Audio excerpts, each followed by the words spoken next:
Et nous sommes de retour au plateau après le journal. Pour la suite de cette émission, nous abordons notre troisième sujet, Tchad, amnistie générale pour les auteurs de la répression meurtrière de 2022 à 145 voix pour, 6 contre et 2 abstentions. Le Conseil national de transition qui tient lieu d'Assemblée nationale au Tchad a voté une loi d'amnistie générale pour tous les coupables ou bien tous ceux qui sont impliqués dans les répressions meurtrières du 20 octobre 2022 à l'occasion d'une manifestation contre le pouvoir de transition. Plusieurs personnes ont été tués, un bain de sang évalué à quelques 300 morts selon l'opposition et des ONG, une cinquantaine selon le pouvoir. Ce 23 novembre, les élus, les membres du CNT, puisque ce ne sont pas des élus, mais ils ont été nommés par le pouvoir de transition pour tenir lieu d'Assemblée nationale, ont voté une loi d'amnistie, une loi diversement appréciée selon les autorités tchadiennes. Et cette loi s'inscrit dans le cadre du processus de réconciliation. Pour d'autres, il s'agit justement de protéger ceux qui ont commis ces crimes et de les épargner des sanctions de la justice. Nous en parlons. Je voudrais bien commencer par vous, Eric Johnson. Une loi d'amnistie générale pour les auteurs du massacre du 20 octobre 2022. Vous savez, une amnistie, généralement, pose des problèmes. Parce que, vous savez, il y a des gens qui ont été tués, des familles qui sont meurtries. Et donc, on vient dire à ces gens-là, ceux qui ont tué vos parents sont amnistiés. Ils ne seront plus poursuivis par la justice. On dit au nom de la réconciliation, tout le monde est libre de ses actions et tout ça. Ça pose un problème d'éthique à ce niveau. Et il y a également ceux-là dont les parents, à cause de ces manifestations-là, se retrouvent au-delà des frontières. Alors, ceux-là n'ont pas été arrêtés, ils n'ont pas été interpellés, mais on les a pourchassés et ils sont partis, ils sont allés en exil. Est-ce que ceux-là sont aussi amnistiés? Est-ce qu'ils pourront désormais rentrer au pays? Ça pose des problèmes, mais je pense qu'à un certain moment, il faut avoir ce courage politique pour lancer ou voter cette loi d'amnistie.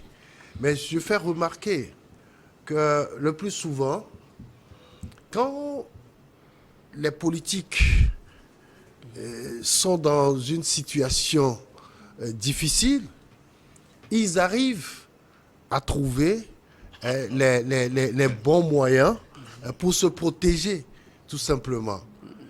Il a été dit clairement que plus de 300 personnes ont été tuées au cours d'une manifestation politique. On n'a pas de rapport. Oui. On ne connaît pas ceux qui ont tué. On n'a rien dit aux familles éplorées et tout ça. Et aujourd'hui, on dit amnistie pour les militaires et les policiers. Et les civils aussi. Mais très franchement, je pense que ça n'a arrangé que les politiciens. Parce qu'il y a un politicien qui s'est retrouvé au-delà des frontières qui doit rentrer. Cissé Masra qui est revenu à la suite d'un accord avec le pouvoir, voilà. Effectivement. Et donc, devrait-on amnistier tout le monde pour que l'opposant réintègre son pays ou qu'il retrouve sa liberté d'action? Maintenant, qu'est-ce qui va se passer après cette loi d'amnistie? Les gens vont continuer par pleurer leur mort. Mais c'est fini, c'est fini. Qu'est-ce qui est fini? Ah ben c'est fini pour eux. On ne pourra plus les Oui. ramener, on ne va plus Oui. rien faire, on ne va pas leur faire justice. Oui, mais je pense, et comme je l'ai toujours soutenu, c'est quand les gens reconnaissent leurs fautes qu'on peut leur pardonner. Le pardon ne se décrète pas. Pour vous, ce n'est pas le moment pour faire cette amnistie ou bien il ne fallait même pas le faire? Il faut aller au-delà. Il faut mener des enquêtes. Il faut déterminer les responsabilités, que les gens reconnaissent ce qu'ils ont fait et que désormais, ceux qui sont victimes ou les parents des victimes, que ceux-là pardonnent et que ce soit véritablement la réconciliation nationale qu'on est en train de nous présenter. En tout cas, merci beaucoup à vous, Eric Johnson. Juste Hernani, une loi d'amnistie générale pour les événements du jeudi noir, comme on le qualifie au Tchad, des événements d'octobre 2022 qui ont fait environ 300 morts ou quelques 300 morts selon les ONG et l'opposition, une cinquantaine selon le pouvoir. Bon, je dirais après le coup d'État, l'impunité. Oh. Oui, puisque on ne peut pas comprendre que Idriss Déby Itno décède et son fils le remplace dans les circonstances que l'on sait. À partir de ce moment-là, il y a un coup d'État. Et ce coup d'État est soutenu par la France.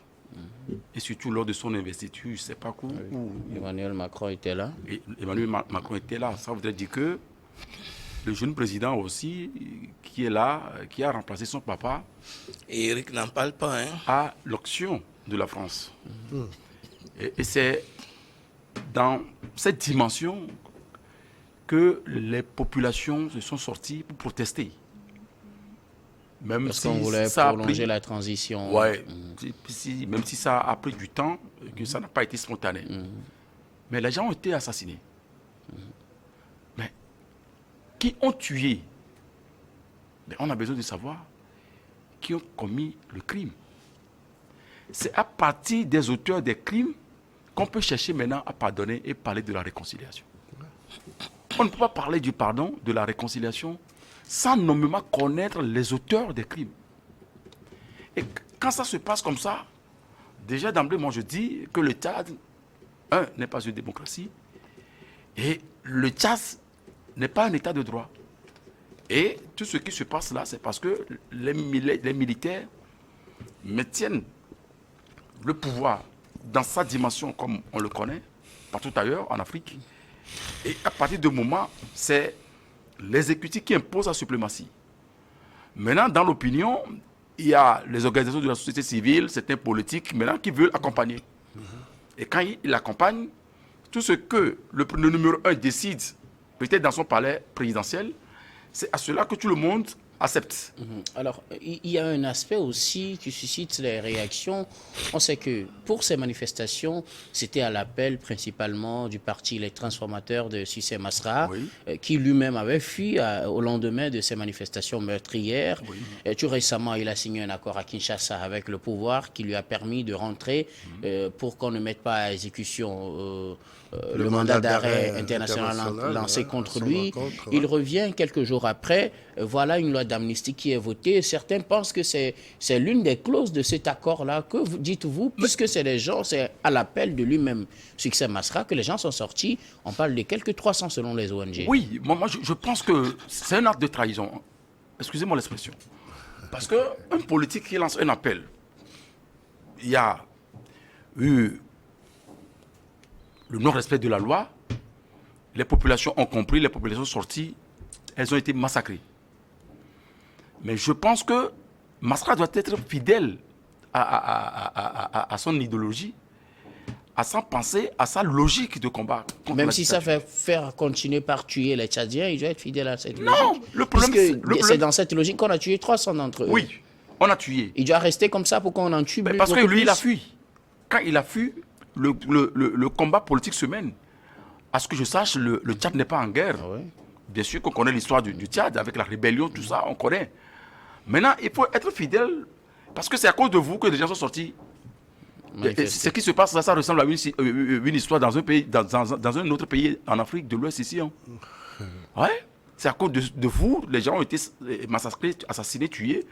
Maintenant, au lendemain, après, que temps après, voilà, pour quelle raison qui m'échappe, moi, à mon avis, vous signez un accord avec celui à qui... Et vous partagez le pouvoir. Au-delà de tout, les gens ont été assassinés. Mais dites-moi, à qui profite le crime? On a assassiné. Et le pouvoir avait fait avancer en son temps, comme quoi c'était une révolution. Et que ça, à partir de ce moment, les corps habillés et les miliciens sont rentrés dedans.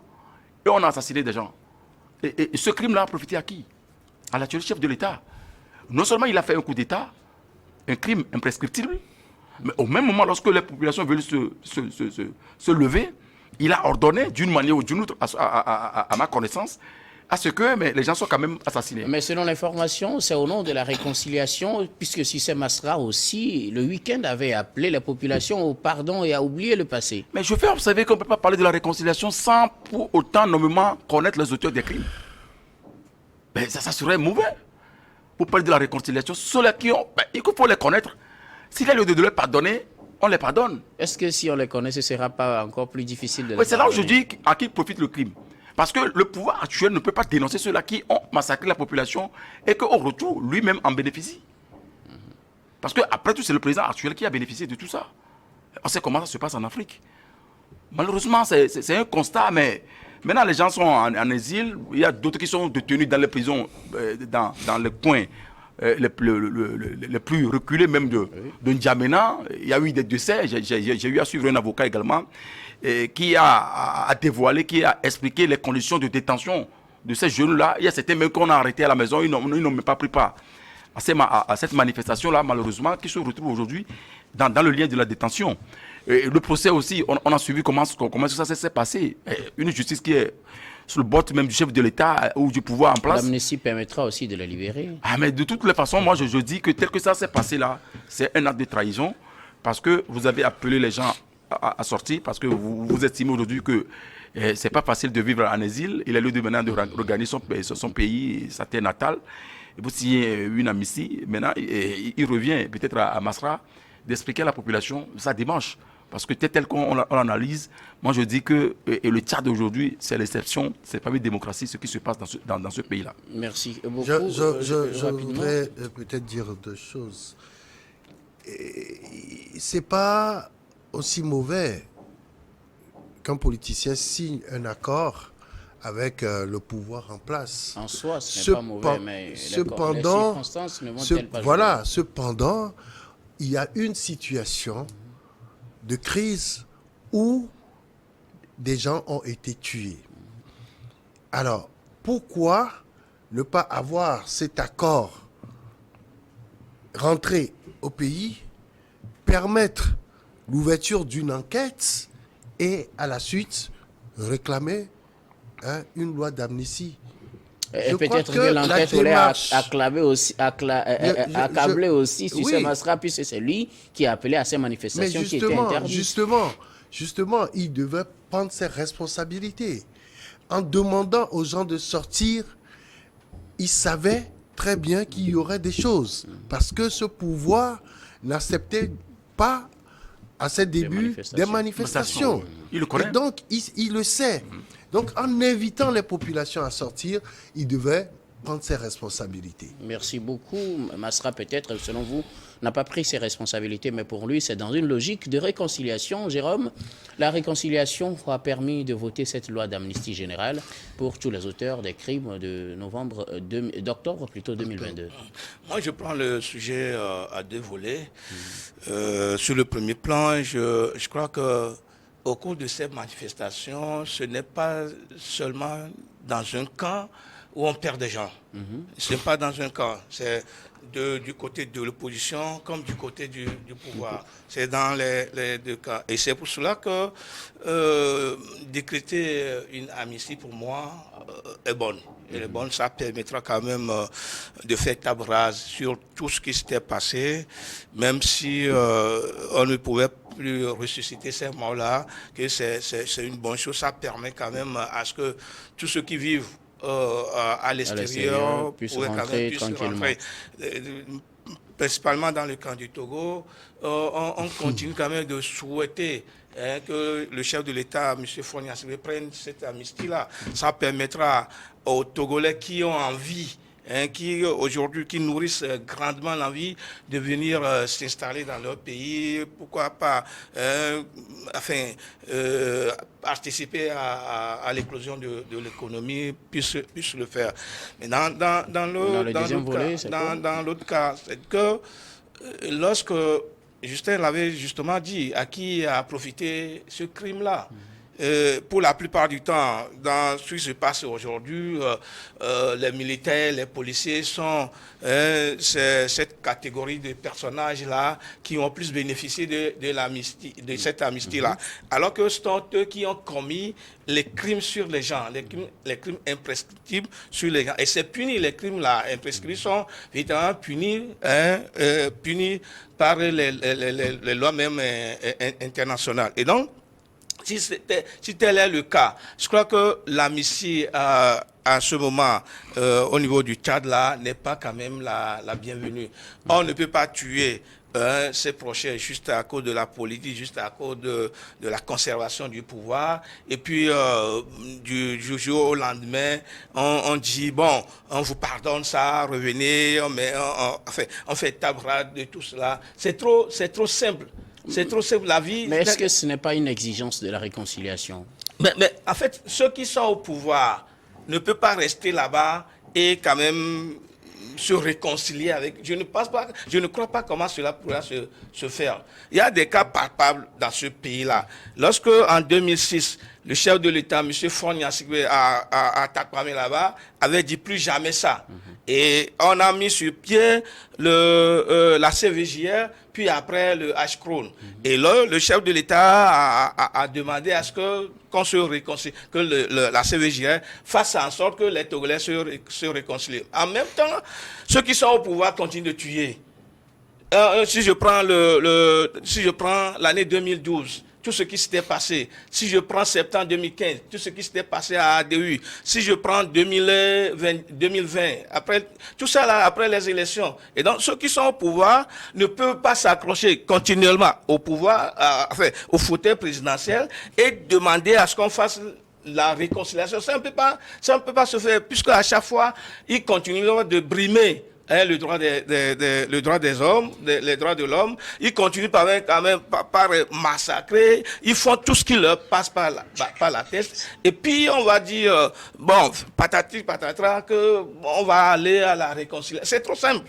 C'est trop facile de dire ce genre de trucs. Donc pour vous, ce n'est pas adapté au contexte. Pour ce deuxième volet-là, ceux qui sont au pouvoir ne peuvent pas permettre à ce qu'on aille à la réconciliation. Ce qui vient annuler pratiquement le premier volet. Oui, mais bien sûr. Okay, c'est pour ça que je l'ai scindé en deux parties. Okay. La première partie, c'est beaucoup plus clair, parce qu'au cours de ces manifestations, il y a l'opposition qui fait du mal ou qui commet des crimes. Du côté du pouvoir commet des crimes. Maintenant, donc, si on veut aller à la réconciliation, maintenant, il faudrait que des gens quittent le pouvoir. Merci. Et comme ça, lorsqu'on va quitter le pouvoir, ça permettra à ce que cette réconciliation soit quand même soit réelle. C'est-à-dire que ceux qui ont commis les crimes vont demander pardon publiquement, c'est-à-dire qu'on va les connaître, ils vont demander pardon à qui ils ont commis ces crimes-là, et ceux qui ont commis les crimes vont leur pardonner, et puis la réconciliation sera beaucoup plus réelle. Sinon, merci avec ce qu'on fait là, c'est du bluff. Merci beaucoup à vous, Jérôme. Nous allons marquer une nouvelle pause, puis on revient pour la dernière partie de cette émission.